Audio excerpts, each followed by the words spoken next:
Hello everyone, welcome to Edugarnet. എഡ്യൂഗാർനെറ്റിൻ്റെ weekly current affair സെഷനിലേക്ക് എല്ലാവർക്കും സ്വാഗതം. ആദ്യമായിട്ട് നമ്മൾ നോക്കാൻ പോകുന്നത് വേൾഡ് ഹെൽത്ത് ഡേ. നമുക്കറിയാം, നമ്മളുടെ എക്സാമിനേഷന് ഒരു ചോദ്യം എന്ന് പറയുന്നത് ഒരു ദിവസവുമായി ബന്ധപ്പെട്ടിട്ടുള്ളതായിരിക്കും. പല രീതിയിലാണ് ആ ചോദ്യങ്ങൾ നമ്മളുടെ ഇടയിലേക്ക് വരാറുള്ളത്. ചിലപ്പോൾ നമ്മളോട് ഡയറക്റ്റായിട്ട് ഒരു ഡേ തന്നിട്ട് ഈ ഡേയുടെ സ്പെഷ്യാലിറ്റി എന്താണ് എന്നുള്ളതായിരിക്കും ചോദിക്കാറുള്ളത്.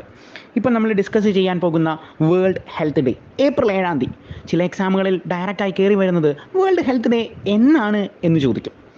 ഇനി എക്സാമിനേഷന് നിലവാരം കൂടുന്തോറും അവർ ചോദിക്കുന്നത് ആ ഡേയുടെ ഹെൽത്ത് ഡേ ആയിട്ട് സെലിബ്രേറ്റ് ചെയ്തപ്പോൾ എന്ത് തീമായിരുന്നു നമ്മൾ ഉപയോഗിച്ചത് എന്നുള്ളതാണ്. നമ്മൾ ഇന്ന് ഡിസ്കസ് ചെയ്യുന്ന വേൾഡ് ഹെൽത്ത് ഡേ ഏപ്രിൽ 7-ാം തീയതിയാണ്. എല്ലാ വർഷവും ഏപ്രിൽ 7-ാം തീയതിയാണ് നമ്മൾ വേൾഡ് ഹെൽത്ത് ഡേ ആഘോഷിക്കുന്നത്. ഇത്തവണത്തെ തീം എന്ന് പറയുന്നത് മൈ ഹെൽത്ത് മൈ റൈറ്റ്, എൻ്റെ ആരോഗ്യം എൻ്റെ അവകാശം എന്ന് പറയുന്ന മൈ ഹെൽത്ത് മൈ റൈറ്റ് എന്ന് പറയുന്ന തീമാണ് കൊണ്ടുവന്നത്. ഇനി എന്തുകൊണ്ടാണ് നമ്മൾ ഏപ്രിൽ 7-ാം തീയതി ഈ വേൾഡ് ഹെൽത്ത് ഡേ ആയിട്ട് ആഘോഷിക്കുന്നത്? നമുക്കറിയാം, നമ്മളുടെ യുണൈറ്റഡ് നേഷൻസിൻ്റെ ഏറ്റവും പ്രധാനപ്പെട്ട ഒരു ഓർഗനാണ് വേൾഡ് ഹെൽത്ത് ഓർഗനൈസേഷൻ എന്ന് പറയുന്നത്. 1948 ഏപ്രിൽ 7-ാം തീയതിയാണ് ഈ വേൾഡ് ഹെൽത്ത് ഓർഗനൈസേഷൻ രൂപീകരിക്കുന്നത്. സ്ഥിരമായി എക്സാമിനേഷൻ ചോദിക്കാറുണ്ട് വേൾഡ് ഹെൽത്ത് ഓർഗനൈസേഷൻ്റെ ഹെഡ് ക്വാർട്ടേഴ്സ് എവിടെയാണ് സ്ഥിതി ചെയ്യുന്നത് എന്നുള്ളത്. വേൾഡ് ഹെൽത്ത് ഓർഗനൈസേഷൻ്റെ ഹെഡ് ക്വാർട്ടേഴ്സ് സ്ഥിതി ചെയ്യുന്നത് ജനീവയിലാണ് എന്നുള്ള കാര്യം നോട്ട് ചെയ്ത് വെക്കുക. പിന്നീട് WHO കുറിച്ചുള്ള പ്രധാനപ്പെട്ട ചോദ്യം നമുക്ക് വരുന്നത് ആരാണ് ഈ WHO ഹെഡ് ഡയറക്ടർ ജനറൽ എന്നുള്ളതാണ്. വേൾഡ് ഹെൽത്ത് ഓർഗനൈസേഷൻ്റെ ഡയറക്ടർ ജനറൽ എന്ന് പറയുന്നത് എത്യോപ്യക്കാരനായ ടെഡ്രോസ് ആണ് എന്നുള്ള കാര്യം നോട്ട് ചെയ്ത് വെക്കുക. ഇത് ഓർത്തിരിക്കാൻ നമുക്ക് എളുപ്പമുള്ള മെത്തേഡ് എന്ന് പറയുന്നത് നമ്മൾ പഠിക്കുമ്പോൾ കറണ്ട് അഫെയർ സെഷനിൽ നമുക്ക് ഏറ്റവും എളുപ്പത്തിൽ കണക്ട് ചെയ്ത് വെക്കുന്ന ഒന്നാണ് ഈ വിഷ്വലൈസേഷൻ മെത്തേഡ് എന്ന് പറയുന്നത്. അതായത് നമുക്ക് ഹെൽത്ത് എന്നൊക്കെ കേൾക്കുമ്പോഴേ നമ്മുടെ മനസ്സിലേക്ക് വരുന്നത് ഡോക്ടേഴ്സിനെയാണ്, സ്റ്റെതസ്കോപ്പിനെയാണ്. അപ്പോൾ നമുക്ക് നമ്മളുടെ റൂമിലുള്ള ടെഡ്ഡി ബെയറിന് സ്റ്റെതസ്കോപ്പ് ഇട്ട് കൊടുത്തു കഴിഞ്ഞാൽ നമുക്ക് എളുപ്പത്തിൽ ഓർത്തിരിക്കാം. ടെഡ്രോസ് എന്ന് പറയുന്നത് ഹെൽത്തുമായി ബന്ധപ്പെട്ടാണ്, വേൾഡ് ഹെൽത്തിൻ്റെ ഡയറക്ടർ ജനറലാണ്. അങ്ങനെ നമുക്ക് ഓപ്ഷൻസിൽ നിന്ന് എളുപ്പത്തിൽ അത് കണക്ട് ചെയ്യാൻ സാധിക്കും എന്നുള്ളതാണ് അതിൻ്റെ അഡ്വാൻറ്റേജ്. അടുത്തതായിട്ട് നമ്മൾ ഡിസ്കസ് ചെയ്യാൻ പോകുന്നത് ഒരു റിട്ടയർമെൻറ്റുമായി ബന്ധപ്പെട്ടിട്ടുള്ള ഒരു കറണ്ട് അഫെയർ ആണ്. 3 പതിറ്റാണ്ടായി 30 വർഷമായി ഇന്ത്യയുടെ രാജ്യസഭയിൽ മെമ്പറായിരുന്ന ഇന്ത്യയുടെ മുൻ പ്രധാനമന്ത്രി, ന്യൂനപക്ഷ വിഭാഗത്തിൽ നിന്ന് വരുന്ന ഇന്ത്യയുടെ ആദ്യത്തെ പ്രധാനമന്ത്രി എന്നീ ഖ്യാതിയുള്ള ഡോക്ടർ മൻമോഹൻ സിംഗ് രാജ്യസഭയിൽ നിന്ന് റിട്ടയറായി എന്നുള്ള വാർത്തയാണ് നമ്മൾ ഡിസ്കസ് ചെയ്യുന്നത്. പ്രധാനമായും എന്താണ് രാജ്യസഭ? സ്ഥിരമായി എക്സാമിനേഷന് ചോദിക്കുന്ന ചോദ്യമാണ്. രാജ്യസഭയുടെ കാലാവധി എന്താണ്? റിട്ടയർ ചെയ്യുകയാണ് എന്നുള്ളപ്പോൾ രാജ്യസഭയിലെ ഒരു മെമ്പറിൻ്റെ കാലാവധി എന്താണ് എന്നൊക്കെ നമ്മളോട് ചോദിക്കാറുണ്ട്. നമുക്കറിയാം, ഇന്ത്യയിലെ ഹയസ്റ്റ് ലോ മേക്കിംഗ് ബോഡി എന്നറിയപ്പെടുന്നത് ഇന്ത്യയുടെ പാർലമെൻറ്റാണ്. ഇന്ത്യയുടെ പാർലമെൻറ്റ് എന്നറിയപ്പെടുന്നത് ലോകസഭയും രാജ്യസഭയും ഇന്ത്യയുടെ പ്രസിഡൻറ്റും അടങ്ങുന്നതാണ് ഈ ഇന്ത്യയുടെ പാർലമെൻറ്റ് എന്നറിയപ്പെടുന്നത്. Council of states, upper house എന്നൊക്കെ അറിയപ്പെടുന്നത് ഇന്ത്യയിലെ രാജ്യസഭയാണ്. House of people, lower house എന്നൊക്കെ അറിയപ്പെടുന്നത് ഇന്ത്യയിൽ ലോകസഭയുമാണ്. നമ്മുടെ രാജ്യസഭയുടെ പ്രത്യേകത എന്ന് പറയുന്നത് ദ ടെന്യൂർ ഓഫ് രാജ്യസഭ എന്ന് പറയുന്നത് പെർമനൻറ്റ് ബോഡിയാണ് എന്നുള്ള കാര്യം ഓർത്തുകൊള്ളുക. അതായത് രാജ്യസഭയുടെ കാലാവധി എന്ന് പറഞ്ഞ ഒരു ചോദ്യമുണ്ടെങ്കിൽ രാജ്യസഭയ്ക്ക് കാലാവധി ഇല്ല എന്നുള്ളതാണ് അതിൻ്റെ പ്രാധാന്യം. ഇന്ത്യ എന്ന് വരെ ജനാധിപത്യ രാജ്യമായി നിലനിൽക്കുമോ അന്ന് വരെ ഇന്ത്യയിൽ രാജ്യസഭ അവിടെ ഉണ്ടാകും എന്നുള്ളതാണ് ഇവിടുത്തെ പ്രാധാന്യം എന്നുള്ളത്. എന്നാൽ ലോകസഭയെ സംബന്ധിച്ചിടത്തോളം ലോകസഭയുടെ കാലാവധി എന്ന് പറയുന്നത് 5 വർഷമാണ്. അതുകൊണ്ടാണ് ഓരോ 5 വർഷം കൂടുമ്പോഴും ലോകസഭാ തിരഞ്ഞെടുപ്പുകൾ നടക്കുന്നത് എന്നുള്ള കാര്യം ഓർത്തുകൊള്ളുക. അതുകൊണ്ട് തന്നെ ലോകസഭയിലെ അംഗങ്ങളുടെ കാലാവധി എന്ന് പറയുന്നത് 5 വർഷമാണ്. മൻമോഹൻ സിംഗ് റിട്ടയറായി എന്നുള്ള കാര്യം നമ്മൾ ഡിസ്കസ് ചെയ്തു. അപ്പോൾ പെർമനൻറ്റ് ബോഡിയായ രാജ്യസഭയിൽ നിന്ന് എത്ര വർഷം കൂടുമ്പോഴാണ് ഒരാൾ റിട്ടയർ ആകുന്നത് എന്നുള്ള കാര്യമാണ് നമ്മൾ ഡിസ്കസ് ചെയ്യുന്നത്. അതായത് രാജ്യസഭാ മെമ്പറിൻ്റെ കാലാവധി എന്ന് പറയുന്നത് 6 വർഷമാണ് എന്നുള്ള കാര്യം കൂടി ഓർത്തു വെക്കുക. അടുത്തത് നമുക്കെല്ലാവർക്കും അഭിമാനിക്കാവുന്ന ഒരു വാർത്തയാണ്. നമ്മളുടെ ഇന്ത്യയിലെ ആദ്യത്തെ ആർട്ടിഫിഷ്യൽ ഇൻ്റലിജൻസ് സോഫ്റ്റ്വെയർ എൻജിനീയറിനെ നിർമ്മിച്ചിരിക്കുന്നത് നമ്മളുടെ മലയാളിയായ മുവീദാണ്. ഇതിന് അദ്ദേഹം നൽകിയിരിക്കുന്ന പേര് എന്ന് പറയുന്നത് ദേവിക എന്നുള്ളതാണ് എന്നുള്ള കാര്യം ഓർത്തുകൊള്ളുക. ഇപ്പം നമ്മളുടെ എക്സാമിനേഷന് ചോദിക്കും. ഇപ്പം നമുക്ക് അറിയാം ആർട്ടിഫിഷ്യൽ ഇൻ്റലിജൻസ് യുഗത്തിലാണ് നമ്മൾ ജീവിക്കുന്നത് എന്നുള്ളത്. So first artificial intelligence software engineer ആരാണ് ഇന്ത്യയിലെന്ന് ചോദിച്ചാൽ അതിൻ്റെ ഉത്തരം ദേവികയാണ് എന്നുള്ള കാര്യം ഓർത്തുകൊള്ളുക. ലോകത്തിൽ ആരാണ് എന്ന് ചോദിച്ചാൽ ഡെവിൻ എന്ന് പറയുന്ന സോഫ്റ്റ്വെയർ എഞ്ചിനീയർ ആണ്, AI ആണ് ഈ സോഫ്റ്റ്വെയർ എഞ്ചിനീയർ എന്ന് പറയുന്നത്.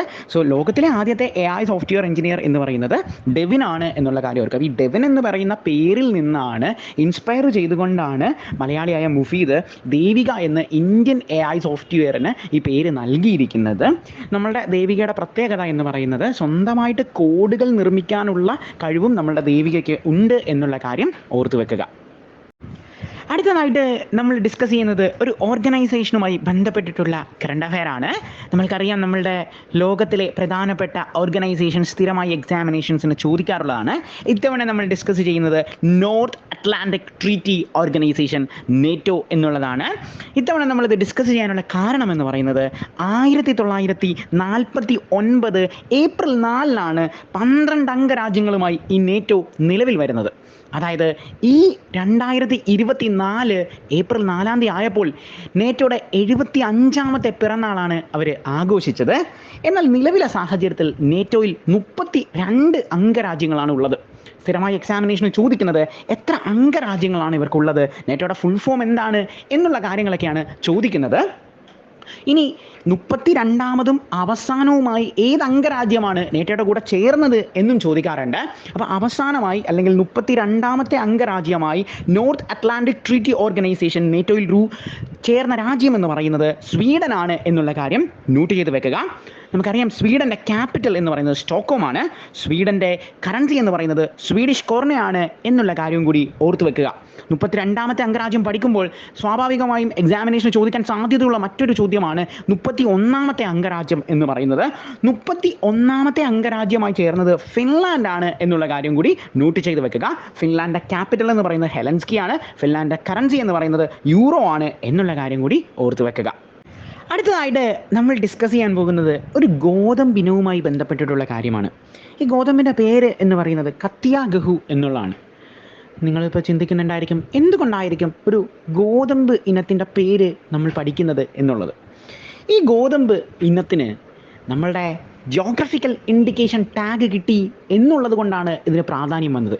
GI ടാഗിനെ കുറിച്ച് ഇതിന് മുമ്പുള്ള കറണ്ട് അഫെയർ സെഷനുകളിലും നമ്മൾ ഡിസ്കസ് ചെയ്തിട്ടുണ്ട്. GI ടാഗ് കിട്ടുക എന്ന് പറയുന്നത് ഒരു പ്രദേശത്തെ പ്രത്യേകതരം ഇനം സാധനങ്ങൾക്ക് നമ്മൾ അതിൻ്റെ ഐഡൻറ്റിഫിക്കേഷന് കൊടുക്കുന്ന ടാഗാണ് ഈ പറയുന്ന GI ടാഗ് എന്ന് പറയുന്നത്. അതായത് നമ്മളുടെ ആറന്മുള കണ്ണാടി, അത് ആറന്മുളയിൽ മാത്രമുള്ള ഒന്നാണ് ഈ ആറന്മുള കണ്ണാടി എന്ന് പറയുന്നത്. ആ പ്രദേശത്തിൻ്റെ പ്രത്യേകത ഉള്ള ഒന്നാണ്. അല്ലെങ്കിൽ കാഞ്ചീപുരം സിൽക്ക്, ഇതെല്ലാം അതിന് മാത്രം പ്രാധാന്യമുള്ള ആ സ്ഥലത്ത് മാത്രം കിട്ടുക എന്നുള്ളതിൻ്റെ ഒരു ഐഡൻറ്റിഫിക്കേഷൻ കൊടുക്കുക എന്നുള്ളതാണ് ഈ ജിയോഗ്രഫിക്കൽ ഇൻഡിക്കേഷൻ ടാഗ്സ് എന്ന് പറയുന്നത്. നമ്മളുടെ കറണ്ട് അഫെയർ സെഷനുകളിലെ ഏറ്റവും പ്രധാനപ്പെട്ട ഒരു ടോപ്പിക്കാണ് ഈ GI ടാഗുകൾ എന്ന് പറയുന്നത്. GI ടാഗുകൾ കിട്ടുന്ന കാര്യങ്ങൾ അവർ ചോദിക്കാറുണ്ട്. അത് ഇന്ത്യയിൽ ഏത് സംസ്ഥാനത്താണ് അല്ലെങ്കിൽ ഇന്ത്യയിൽ എവിടെയാണ് ഇത് കിട്ടിയത്, ഏത് ഇനത്തിനാണ് കിട്ടിയത് എന്നൊക്കെയുള്ള കാര്യങ്ങൾ ചോദിക്കാറുണ്ട്. അപ്പോൾ ഇത്തവണ നമ്മൾ ഡിസ്കസ് ചെയ്യുന്നത് ഉത്തർപ്രദേശിലെ ബുദേൽഖണ്ഡിൽ ഉള്ള കത്യാഗഹു എന്ന് പറയുന്ന ഗോതമ്പ് ഇനത്തെക്കുറിച്ചാണ്. അപ്പം പല രീതിയിൽ ചോദ്യങ്ങൾ വരാം. ഈ കത്യാഗഹു എന്തുമായി ബന്ധപ്പെട്ടിരിക്കുന്നു എന്ന് ചോദിക്കും. അതൊരു ഗോതമ്പിൻ്റെ ഇനമാണ് എന്നുള്ള കാര്യം ഓർത്തുകൊള്ളുക. ഈ GI ടാഗ് കിട്ടിയ കത്യാഗഹു ഇന്ത്യയിലെ ഏത് സംസ്ഥാനത്താണ് എന്ന് ചോദിക്കും. അത് ഉത്തർപ്രദേശാണ് എന്നുള്ള കാര്യം ഓർക്കുക. ഉത്തർപ്രദേശിലെ ബുദേൽഖണ്ഡിലാണ് ഈ പറയുന്ന നമ്മളുടെ കത്യാഗഹു എന്ന് പറയുന്ന വീറ്റുള്ളത് എന്നുള്ള കാര്യം നോട്ട് ചെയ്ത് വെക്കുക. നമുക്കറിയാം ഉത്തർപ്രദേശ് വളരെ പ്രധാനപ്പെട്ട ഇന്ത്യയിലെ ഒരു സ്റ്റേറ്റ് ആണ്. ഇന്ത്യയിലെ 28 സംസ്ഥാനങ്ങളിൽ ഏറ്റവും കൂടുതൽ ജനസംഖ്യയുള്ള ഇന്ത്യയിലെ സംസ്ഥാനമാണ് ഉത്തർപ്രദേശ്. അതുകൊണ്ട് തന്നെ ഇന്ത്യയിൽ ഏറ്റവും കൂടുതൽ ലോക്സഭാ സീറ്റുകൾ, ഇന്ത്യയിൽ ഏറ്റവും കൂടുതൽ രാജ്യസഭാ സീറ്റുകൾ, ഇന്ത്യയിൽ ഏറ്റവും കൂടുതൽ അസംബ്ലി സീറ്റുകൾ ഇതെല്ലാം ഉത്തർപ്രദേശിൽ തന്നെയാണ് എന്നുള്ള കാര്യം ഓർത്തുകൊള്ളുക. നമുക്കറിയാം നിലവിൽ ഉത്തർപ്രദേശിലും ഇന്ത്യയിലുടനീളവും ലോക്സഭാ ഇലക്ഷൻ നടക്കാൻ പോകുകയാണ്. 18ാമത്തെ ലോക്സഭാ ഇലക്ഷനാണ് ഇന്ത്യയിൽ നടക്കാൻ പോകുന്നത് എന്നുള്ള കാര്യം ഓർത്തുകൊള്ളുക. ഉത്തർപ്രദേശിൻ്റെ ക്യാപിറ്റൽ എന്ന് പറയുന്നത് ലക്നൗ ആണ്. ഉത്തർപ്രദേശിൻ്റെ ചീഫ് മിനിസ്റ്റർ എന്ന് പറയുന്നത് യോഗി ആദിത്യനാഥാണ് എന്നുള്ള കാര്യം കൂടി നോട്ട് ചെയ്ത് വെക്കുക. അടുത്തായിട്ട് നമ്മൾ ഡിസ്കസ് ചെയ്യാൻ പോകുന്നത് ഇന്ത്യയുടെ ഫിനാൻസ് കമ്മീഷൻ എന്ന് പറയുന്ന ഭരണഘടനാ സ്ഥാപനവുമായി ബന്ധപ്പെട്ടിട്ടുള്ള ഒരു കറണ്ട് അഫെയർ ആണ്. നമുക്കറിയാം ഇന്ത്യയിൽ പ്രധാനമായും 2 തരത്തിലാണ് നമ്മൾ കമ്മീഷനുകളെ ഡിവൈഡ് ചെയ്തിരിക്കുന്നത്. ഒന്ന് നമ്മളുടെ കോൺസ്റ്റിറ്റ്യൂഷണൽ ഓഫീസ് എന്നും ഒന്ന് നോൺ കോൺസ്റ്റിറ്റ്യൂഷണൽ ഓഫീസ്, അതായത് സ്റ്റാറ്റ്യൂട്ടറി ഓഫീസ് എന്ന് പറഞ്ഞാണ്. ഫിനാൻസ് കമ്മീഷൻ എന്ന് പറയുന്നത് ഇന്ത്യയിലെ ഒരു കോൺസ്റ്റിറ്റ്യൂഷണൽ ഓഫീസാണ്. അതായത് ഇന്ത്യയുടെ ഭരണഘടനയിൽ പറഞ്ഞിട്ടുള്ള കാര്യങ്ങളെയാണ് നമ്മൾ കോൺസ്റ്റിറ്റ്യൂഷണൽ ഓഫീസ് എന്ന് പറയുന്നത്. സ്വാഭാവികമായും അവിടെ നിന്ന് ചോദ്യങ്ങൾ വരുന്നത് ഭരണഘടനയിലെ ഏത് ആർട്ടിക്കിളിലാണ് ഫിനാൻസ് കമ്മീഷനെ കുറിച്ച് പറഞ്ഞിരിക്കുന്നത് എന്നുള്ളതാണ്. ആർട്ടിക്കിൾ 280 ഫിനാൻസ് കമ്മീഷനെ കുറിച്ച് ഡിസ്കസ് ചെയ്തിട്ടുള്ളത്. നിലവിലെ സാഹചര്യത്തിൽ ഇന്ത്യയിൽ 16ാമത്തെ ഫിനാൻസ് കമ്മീഷനാണ് നിലവിൽ ഉള്ളത്. കഴിഞ്ഞ കറണ്ട് അഫയർ സെഷനുകളിൽ നമ്മൾ ഡിസ്കസ് ചെയ്തിട്ടുണ്ട് 16ാമത്തെ ഫിനാൻസ് കമ്മീഷൻ്റെ ചെയർമാനായിട്ട് അരവിന്ദ് പനാഗരിയെ നമ്മൾ അപ്പോയിൻറ്റ് ചെയ്തു എന്നുള്ളത്. പിൽക്കാലത്തെ എക്സാമുകളിലും ഈ ചോദ്യങ്ങൾ കണ്ടുവന്നിട്ടുണ്ട്. എന്നാൽ നിലവിലെ സാഹചര്യത്തിൽ എന്തുകൊണ്ടാണ് നമ്മൾ ഫിനാൻസ് കമ്മീഷനെ കുറിച്ച് ഡിസ്കസ് ചെയ്യുന്നത് എന്ന് പറയുന്നത്, ഫിനാൻസ് കമ്മീഷനിലെ ഒരു മെമ്പർ പോസ്റ്റ് ഒഴിഞ്ഞു കിടക്കുകയായിരുന്നു. അപ്പോൾ പുതിയതായിട്ട് ആ മെമ്പറിനെ നമ്മൾ അപ്പോയിൻറ്റ് ചെയ്തു എന്നുള്ളതാണ് നമ്മൾ ഇപ്പോൾ ഫിനാൻസ് കമ്മീഷനെ കുറിച്ച് ഡിസ്കസ് ചെയ്യാനുള്ള കാരണം. അപ്പം അദ്ദേഹത്തിൻ്റെ പേര് എന്ന് പറയുന്നത് മനോജ് പാണ്ഡെയാണ് എന്നുള്ള കാര്യം ഓർത്തു വെക്കുക. അടുത്തതായിട്ട് നമ്മൾ ഡിസ്കസ് ചെയ്യാൻ പോകുന്നത് ഒരു ഇൻ്റർനാഷണൽ അപ്പോയിൻമെൻ്റ് ആണ്. അയർലൻഡ് എന്ന് പറയുന്ന രാജ്യത്തിൻ്റെ പ്രൈം മിനിസ്റ്ററായിട്ട് സൈമൺ ഹാരിസിനെ അപ്പോയിൻറ്റ് ചെയ്തു എന്നുള്ള വാർത്തയാണ് നമ്മൾ ഡിസ്കസ് ചെയ്യുന്നത്. നമുക്കറിയാം, ലിയോയെ റീപ്ലേസ് ചെയ്തുകൊണ്ടാണ് സൈമൺ ഹാരിസ് അയർലൻഡിൻ്റെ പ്രധാനമന്ത്രിയാകുന്നത്. അയർലൻഡിൻ്റെ ചരിത്രത്തിൽ തന്നെ ഏറ്റവും പ്രായം കുറഞ്ഞ പ്രധാനമന്ത്രിയാണ് സൈമൺ ഹാരിസ് എന്നുള്ള കാര്യം കൂടി നോട്ട് ചെയ്ത് വെക്കുക. അയർലൻഡിൻ്റെ ക്യാപിറ്റൽ എന്ന് പറയുന്നത് ഡബ്ലിനാണ്. അയർലൻഡിൻ്റെ കറൻസി എന്ന് പറയുന്നത് യൂറോ ആണ് എന്നുള്ള കാര്യം കൂടി ഓർത്തുകൊള്ളുക. അടുത്തതായിട്ട് നമ്മൾ ഡിസ്കസ് ചെയ്യാൻ പോകുന്നത് IT ജെയിൻസായ വിപ്രോയെ കുറിച്ചാണ്. വിപ്രോ അവരുടെ പുതിയ CEO ആയിട്ട് ശ്രീനിവാസ് പിള്ളയെ തീരുമാനിച്ചു എന്നുള്ള കാര്യമാണ് നമ്മൾ ഡിസ്കസ് ചെയ്യുന്നത്. നമുക്കറിയാം, 1945 ഡിസംബർ 29 വിപ്രോ നിലവിൽ വരുന്നത്. വിപ്രോയുടെ ഹെഡ് ക്വാർട്ടേഴ്സ് സ്ഥിതി ചെയ്യുന്നത് silicon valley of India, garden city of India, city of opportunities എന്നൊക്കെ അറിയപ്പെടുന്ന നമ്മളുടെ കർണാടകയുടെ ക്യാപിറ്റലായ ബംഗളൂരു ആണ്. വിപ്രോയുടെ ഫൗണ്ടർ എന്ന് പറയുന്നത് ഇഷാം പ്രേംജിയാണ് എന്നുള്ള കാര്യം നോട്ട് ചെയ്ത് വെക്കുക. ഇപ്പോഴത്തെ നമ്മളുടെ വിപ്രോയുടെ ഓണർ എന്ന് പറയുന്നത് അസീം പ്രേംജിയാണ് എന്നുള്ള കാര്യം കൂടി ഓർത്ത് വെക്കുക. അടുത്തതായിട്ട് നമ്മൾ ഡിസ്കസ് ചെയ്യാൻ പോകുന്നത് ഒരു അപ്പോയിൻമെൻ്റ് ആണ്. നമ്മളുടെ NCDFI, national cooperative diary federation of ഇന്ത്യയുടെ പുതിയ ചെയർമാനായിട്ട് മനീഷായെ അപ്പോയിൻറ്റ് ചെയ്തു എന്നുള്ള വാർത്തയാണ് നമ്മൾ ഡിസ്കസ് ചെയ്തത്. അടുത്തതായിട്ട് നമ്മൾ ഡിസ്കസ് ചെയ്യാൻ പോകുന്നത് ബാങ്കിങ് മേഖലയിൽ നിന്നുള്ള ഒരു കറണ്ട് അഫെയർ ആണ്. നമുക്കറിയാം, banks of bank, central bank എന്നൊക്കെ അറിയപ്പെടുന്നത് റിസർവ് ബാങ്ക് ഓഫ് ഇന്ത്യ ആണ്. ഇന്ത്യയിലെ മോണിറ്ററി പോളിസികളെക്കുറിച്ച് തീരുമാനമെടുക്കുന്നത് നമ്മളുടെ റിസർവ് ബാങ്ക് ഓഫ് ഇന്ത്യ ആണ്. Reserve bank of India monetary പോളിസിയുടെ ഭാഗമായിട്ട് റിപ്പോ റേറ്റുകൾ പ്രഖ്യാപിച്ചിട്ടുണ്ട്. കഴിഞ്ഞ 7 തവണയും സ്റ്റേബിൾ ആയിട്ടുള്ള റിപ്പോ റേറ്റുകൾ തന്നെയാണ് വന്നിരിക്കുന്നത്. ഇത്തവണയും മാറ്റമൊന്നുമില്ല. 6.5% ഇത്തവണത്തെയും റിപ്പോ റേറ്റ് ആയിട്ട് നമ്മളുടെ RBI ഡിക്ലെയർ ചെയ്തിരിക്കുന്നത്. നമുക്കറിയാം, സെൻട്രൽ ബാങ്ക് എന്നറിയപ്പെടുന്ന റിസർവ് ബാങ്ക് ഓഫ് ഇന്ത്യയുടെ പ്രധാനപ്പെട്ട ഗവർണറിനെ കുറിച്ച് സ്ഥിരമായി എക്സാമിനേഷന് ചോദിക്കാറുള്ളതാണ്. RBIയുടെ ഗവർണർ എന്ന് പറയുന്നത് ശക്തികാന്ത് ദാസ് ആണ് എന്നുള്ള കാര്യം ഓർത്തുകൊള്ളുക. RBIയുടെ ഹെഡ് ക്വാർട്ടേഴ്സ് എന്ന് പറയുന്നത് മുംബൈ ആണ്. അതുകൊണ്ട് തന്നെ നമ്മൾ മുംബൈയെ അറിയപ്പെടുന്നത് ഫിനാൻഷ്യൽ ക്യാപിറ്റൽ ഓഫ് ഇന്ത്യ എന്നറിയപ്പെടുന്നത് മുംബൈ തന്നെയാണ് എന്നുള്ള കാര്യം ഓർത്തുകൊള്ളുക. മഹാരാഷ്ട്ര എന്ന് പറയുന്ന ഇന്ത്യയിലെ ഒരു സ്റ്റേറ്റിൻ്റെ ക്യാപിറ്റൽ കൂടിയാണ് മുംബൈ എന്നുള്ള കാര്യം കൂടി നോട്ട് ചെയ്ത് വെക്കുക. അടുത്തതായിട്ട് നമ്മൾ ഡിസ്കസ് ചെയ്യാൻ പോകുന്നത് ഒരു ഇനാഗുറേഷനുമായി ബന്ധപ്പെട്ട ഒരു കറണ്ട് അഫെയർ ആണ്.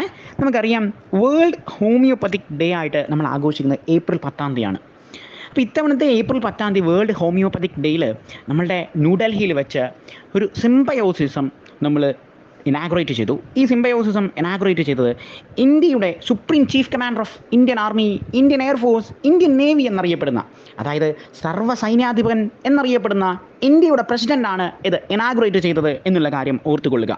നമുക്കറിയാം, ഇന്ത്യയിലെ ഫസ്റ്റ് സിറ്റിസൺ എന്നറിയപ്പെടുന്നതും ഇന്ത്യയുടെ പ്രസിഡന്റ് തന്നെയാണ്. നിലവിലെ സാഹചര്യത്തിൽ ദ്രൗപദി മുർമു ആണ് ഇന്ത്യയുടെ പ്രസിഡന്റ്. ദ്രൗപദി മുർമുവിൻ്റെ പ്രത്യേകത എന്ന് പറയുന്നത്, ഇന്ത്യയിൽ ട്രൈബൽ വിഭാഗത്തിൽ നിന്ന് വരുന്ന ആദ്യത്തെ ഇന്ത്യയുടെ പ്രസിഡൻ്റാണ് ദ്രൗപദി മുർമു. ഇനി ഇന്ത്യയിൽ പ്രസിഡൻ്റ് ആകുന്ന 2ാമത്തെ വനിതയാണ് ദ്രൗപദി മുർമു എന്നുള്ള കാര്യം കൂടി നോട്ട് ചെയ്ത് വെക്കുക. ദ്രൗപദി മുർമു ഒഡീസക്കാരിയാണ് എന്നും എക്സാമിനേഷന് ചോദിച്ചിട്ടുണ്ട്. അതായത് ഏത് സ്റ്റേറ്റിൽ നിന്നാണ് ദ്രൗപദി മുർമു വരുന്നത് എന്നുള്ളതും എക്സാമിന് ചോദിച്ച് കാണാറുള്ളതാണ്. അത് ഒഡീസയാണ് എന്നുള്ള കാര്യം നോട്ട് ചെയ്ത് വെക്കുക. അതുപോലെ തന്നെ ദ്രൗപദി മുർമു ഇന്ത്യയുടെ പ്രസിഡന്റ് ആകുന്നതിന് മുമ്പ് ഏത് ഭരണഘടനാ പദവിയിലായിരുന്നു ഇതിനു മുമ്പ് ഉണ്ടായിരുന്നത് എന്നും ചോദിച്ച് കണ്ടിട്ടുണ്ട്. ദ്രൗപദി മുർമു ഇതിനു മുമ്പ് ജാർഖണ്ഡിൻ്റെ ഗവർണറായിരുന്നു എന്നുള്ള കാര്യം കൂടി നോട്ട് ചെയ്ത് വെക്കുക. അടുത്തതായിട്ട് നമ്മൾ ഡിസ്കസ് ചെയ്യാൻ പോകുന്നത് ആർട്ടിഫിഷ്യൽ ഇൻ്റലിജൻസുമായി ബന്ധപ്പെട്ടിട്ടുള്ള ഒരു കറണ്ട് അഫെയർ ആണ്. ഇന്ത്യയുടെ ആദ്യത്തെ AI ഫിലിം ഐറയുടെ ട്രailer പുറത്തുവിട്ടു എന്നുള്ളതായിരുന്നു നമ്മൾ ഡിസ്കസ് ചെയ്യുന്നത്. ഇന്ത്യയിൽ ആദ്യമായിട്ടാണ് ഒരു ആർട്ടിഫിഷ്യൽ ഇൻ്റലിജൻസ് ഫിലിം വരാൻ പോകുന്നത്. അതിൻ്റെ പേര് എന്ന് പറയുന്നത് ഐറയാണ് എന്നുള്ള കാര്യം നോട്ട് ചെയ്ത് വെക്കുക. ബിഗ് ഫിലിം മീഡിയ ആണ് ഇതിൻ്റെ പ്രൊഡ്യൂസേഴ്സ് എന്നുള്ള കാര്യം ഓർത്തുകൊള്ളുക. സാം ബട്ടർജിയാണ് നമ്മുടെ ഐറ മൂവിയുടെ ഡയറക്ടർ എന്നുള്ള കാര്യം നോട്ട് ചെയ്ത് വെക്കുക. അടുത്തതായിട്ട് നമ്മൾ ഡിസ്കസ് ചെയ്യുന്ന ഒരു ബാങ്കിങ് അപ്പോയിൻമെൻ്റ് ആണ്. നമ്മളുടെ വേൾഡ് ബാങ്കിൻ്റെ അഡ്വൈസറി പാനലിലേക്ക് ഇന്ത്യയുടെ മുൻ റിസർവ് ബാങ്ക് ഗവർണറായ നമ്മളുടെ രാകേഷ് മോഹനെ അപ്പോയിൻറ്റ് ചെയ്തു എന്നുള്ള വാർത്തയാണ് നമ്മൾ ഡിസ്കസ് ചെയ്യുന്നത്. നമ്മളുടെ എക്സാമിനേഷന് സ്ഥിരമായി വേൾഡ് ബാങ്കുമായി ബന്ധപ്പെട്ട ചോദ്യങ്ങൾ വരാറുള്ളതാണ്. വേൾഡ് ബാങ്കിൻ്റെ ഹെഡ് ക്വാർട്ടേഴ്സ് സ്ഥിതി ചെയ്യുന്നത് എവിടെയാണ് എന്നുള്ളത്. വേൾഡ് ബാങ്കിൻ്റെ ഹെഡ് ക്വാർട്ടേഴ്സ് സ്ഥിതി ചെയ്യുന്നത് വാഷിങ്ടണിലാണ്. ഇനി വേൾഡ് ബാങ്കിൻ്റെ പ്രസിഡന്റ് എന്ന് പറയുന്നത് അജയ് ഭാംഗ്യയാണ് എന്നുള്ള കാര്യം നോട്ട് ചെയ്ത് വെക്കുക. നമ്മളുടെ വേൾഡ് ബാങ്കിൻ്റെ CFO എന്ന് പറയുന്നത് അൻഷുല കാന്ത് ആണ് എന്നുള്ള കാര്യം കൂടി ഓർത്ത് വെക്കുക. അടുത്തതായിട്ട് ക്രിക്കറ്റുമായി ബന്ധപ്പെട്ടിട്ടുള്ള ഒരു കറണ്ട് അഫെയർ ആണ് നമ്മൾ ഡിസ്കസ് ചെയ്യുന്നത്. നമുക്കറിയാം ഇന്ത്യൻ പ്രീമിയർ ലീഗ് മത്സരം നടന്നുകൊണ്ടിരിക്കുകയാണ് എന്നുള്ളത്. സാധാരണഗതിയിൽ എക്സാമിനേഷന് ചോദിക്കാറുള്ളതാണ് ഇന്ത്യൻ പ്രീമിയർ ലീഗ് ഏത് സ്പോർട്ടിനുമായി ബന്ധപ്പെട്ടിരിക്കുന്നു എന്ന് ചോദിച്ചു കഴിഞ്ഞാൽ ക്രിക്കറ്റാണ് എന്നുള്ള കാര്യം ഓർത്തുകൊള്ളുക. കഴിഞ്ഞ സെഷനിൽ നമ്മൾ വിമൻ പ്രീമിയർ ലീഗുമായി ബന്ധപ്പെട്ടിട്ടുള്ള കാര്യങ്ങൾ ഡിസ്കസ് ചെയ്തതാണ്. എന്നാൽ ഇന്ത്യൻ സൂപ്പർ ലീഗ് എന്തുമായി ബന്ധപ്പെട്ടിരിക്കുന്നു എന്ന് ചോദിച്ചു കഴിഞ്ഞാൽ അത് ഫുട്ബോളുമായി ബന്ധപ്പെട്ടിരിക്കുന്ന മത്സരമാണ് എന്നുള്ള കാര്യം ഓർത്തു വെക്കുക. ഇനി അഗാഖാൻ കപ്പ് എന്ത് കളിയുമായി ബന്ധപ്പെട്ടിരിക്കുന്നു എന്ന് ചോദിച്ചു കഴിഞ്ഞാൽ അത് ഇന്ത്യൻ ഹോക്കിയുമായി ബന്ധപ്പെട്ടിരിക്കുന്നു എന്നുള്ള കാര്യം നോട്ട് ചെയ്ത് വെക്കുക. അതുപോലെ തന്നെ നമ്മളോട് സുധീർമൻ കപ്പ് ഏത് കളിയുമായി ബന്ധപ്പെട്ടിരിക്കുന്നു എന്ന് ചോദിച്ചാൽ അത് ബാഡ്മിൻ്റണുമായി ബന്ധപ്പെട്ടിരിക്കുന്ന കപ്പാണ് എന്നുള്ള കാര്യം നോട്ട് ചെയ്ത് വെക്കുക. അപ്പോൾ ഇപ്പോൾ നമ്മൾ ഡിസ്കസ് ചെയ്യാൻ പോകുന്നത് ഇന്ത്യൻ പ്രീമിയർ ലീഗിൽ നമ്മളുടെ വിരാട് കോഹ്ലിയെക്കുറിച്ചാണ്. അതായത് 2020 മത്സരത്തിൽ 12,000 റൺസ് തികയ്ക്കുന്ന ആദ്യത്തെ ഇന്ത്യക്കാരൻ എന്ന് പറയുന്ന ഖ്യാതി നമ്മളുടെ വിരാട് കോഹ്ലിക്ക് കിട്ടി എന്നുള്ള കാര്യം നോട്ട് ചെയ്ത് വെക്കുക. നമുക്കറിയാം വിരാട് കോഹ്ലി ബാംഗ്ലൂർ റോയൽ ചലഞ്ചേഴ്സിൻ്റെ പ്ലെയർ ആണ് എന്നുള്ള കാര്യം കൂടി ഓർത്ത് വെക്കുക. അടുത്തതായിട്ട് നമ്മൾ ഡിസ്കസ് ചെയ്യാൻ പോകുന്നത് ഒരു ഇനാഗുറേഷനുമായി ബന്ധപ്പെട്ട ഒരു കറണ്ട് അഫെയർ ആണ്. നമുക്കറിയാം വേൾഡ് ഹോമിയോപ്പത്തിക് ഡേ ആയിട്ട് നമ്മൾ ആഘോഷിക്കുന്നത് ഏപ്രിൽ 10 അപ്പോൾ ഇത്തവണത്തെ ഏപ്രിൽ 10 വേൾഡ് ഹോമിയോപ്പത്തിക് ഡേയിൽ നമ്മളുടെ ന്യൂഡൽഹിയിൽ വെച്ച് ഒരു സിംബയോസിസം നമ്മൾ ഇനാഗുറേറ്റ് ചെയ്തു. ഈ സിംബയോസിസം ഇനാഗുറേറ്റ് ചെയ്തത് ഇന്ത്യയുടെ supreme chief commander of Indian army, Indian air force, Indian navy എന്നറിയപ്പെടുന്ന, അതായത് സർവ്വ സൈന്യാധിപൻ എന്നറിയപ്പെടുന്ന ഇന്ത്യയുടെ പ്രസിഡൻ്റാണ് ഇത് ഇനാഗുറേറ്റ് ചെയ്തത് എന്നുള്ള കാര്യം ഓർത്തുകൊള്ളുക. നമുക്കറിയാം ഇന്ത്യയിലെ ഫസ്റ്റ് സിറ്റിസൺ എന്നറിയപ്പെടുന്നതും ഇന്ത്യയുടെ പ്രസിഡന്റ് തന്നെയാണ്. നിലവിലെ സാഹചര്യത്തിൽ ദ്രൗപദി മുർമു ആണ് ഇന്ത്യയുടെ പ്രസിഡന്റ്. ദ്രൗപദി മുർമുവിൻ്റെ പ്രത്യേകത എന്ന് പറയുന്നത് ഇന്ത്യയിൽ ട്രൈബൽ വിഭാഗത്തിൽ നിന്ന് വരുന്ന ആദ്യത്തെ ഇന്ത്യയുടെ പ്രസിഡൻ്റാണ് ദ്രൗപദി മുർമു. ഇനി ഇന്ത്യയിൽ പ്രസിഡൻ്റ് ആകുന്ന രണ്ടാമത്തെ വനിതയാണ് ദ്രൗപദി മുർമു എന്നുള്ള കാര്യം കൂടി നോട്ട് ചെയ്ത് വെക്കുക. ദ്രൗപദി മുർമു ഒഡീസക്കാരിയാണ് എന്നും എക്സാമിനേഷന് ചോദിച്ചിട്ടുണ്ട്. അതായത് ഏത് സ്റ്റേറ്റിൽ നിന്നാണ് ദ്രൗപദി മുർമു വരുന്നത് എന്നുള്ളതും എക്സാമിനെ ചോദിച്ച് കാണാറുള്ളതാണ്. അത് ഒഡീസയാണ് എന്നുള്ള കാര്യം നോട്ട് ചെയ്ത് വെക്കുക.